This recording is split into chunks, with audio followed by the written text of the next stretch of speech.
আসসালামু আলাইকুম। আমি ডক্টর সৈয়দ গোলাম গৌস আশরাফি। আজকের এই ভিডিও বার্তায় আমি যে বিষয়টা নিয়ে কথা বলব, সেটা হলো খুশকি এবং এর সহজ ঘরোয়া চিকিৎসা। ভিউয়ার্স, গুড় এবং লেবুর রস এই ২ টার সংমিশ্রণ ব্যবহার করে আপনারা খুশকির সমস্যার সহজ সমাধান নিজেরাই ঘরোয়াভাবে করতে পারেন। প্রসেসটি একটু আলোচনা করতেছি। বাজার থেকে লিকুইড গুড় কিনে নিয়ে আসবেন, যেটাকে রাব বলে বা লিকুইড গুড় বলে। সেটা হতে পারে খেজুরের গুড়, হতে পারে আখের গুড়, যেটাই আপনাদের যেটা পছন্দ সেটা নিয়ে নেবেন। বা শক্ত গুড় নিয়ে এসে সেটাকে পানির সাথে একটু মিক্সড করে সেটাকে লিকুইড বা সেমি লিকুইড করে নেবেন। এটার সাথে পরিমাণ মতো লেবুর রস মিক্সড করে দেবেন। এখন আপনার চুল যদি অনেক বেশি বড় হয় তাহলে সেই ক্ষেত্রে পরিমাণটা একটু বেশি লাগবে, আর আপনার চুল যদি ছোট হয় তাহলে সেই ক্ষেত্রে পরিমাণ একটু কম লাগবে। তো চেষ্টা করবেন স্কাল বা মাথার যে উপরের যে সারফেসটা, চুলের গোড়াটা পর্যন্ত, মানে অ্যাকচুয়ালি ড্যান্ড্রাফের যে প্রবলেমটা সেগুলো স্কিনের যে সারফেস বা স্কাল, সেখানে মূলত প্রবলেমটা থাকে।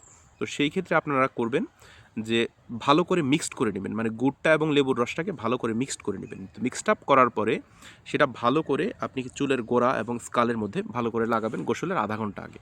তো গোসলের আধা ঘন্টা আগে লাগানোর পরে প্রায় 10 থেকে 15 মিনিট বা 15 থেকে 20 মিনিট সেটা ছেড়ে দিবেন। তো নিয়মিত যাদের ড্যান্ড্রাফের প্রবলেম আছে বা যাদের খুশকির প্রবলেম আছে, তারা যদি এই গুড় এবং লেবুর রসের যে মিশ্রণটা সেটা যদি ব্যবহার করতে পারেন, তাহলে গ্র্যাজুয়ালি আপনি দেখবেন যে আপনার ড্যান্ড্রাফের যে প্রবলেমটা সেটা আস্তে আস্তে আস্তে আস্তে আস্তে আস্তে পুরোপুরিভাবে ঠিক হওয়া শুরু করছে।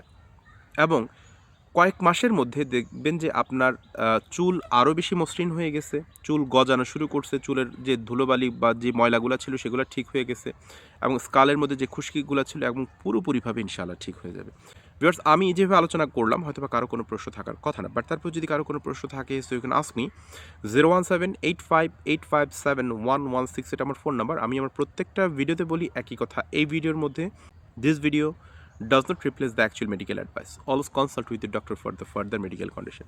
ভিউয়ার্স, ইনশাআল্লাহ নেক্সট কোনো পোস্টে নতুন কোনো বিষয় নিয়ে আপনাদের সাথে কথা হবে, দেখা হবে। ততক্ষণ আপনারা ভালো থাকুন, সুস্থ থাকুন। আসসালামু আলাইকুম।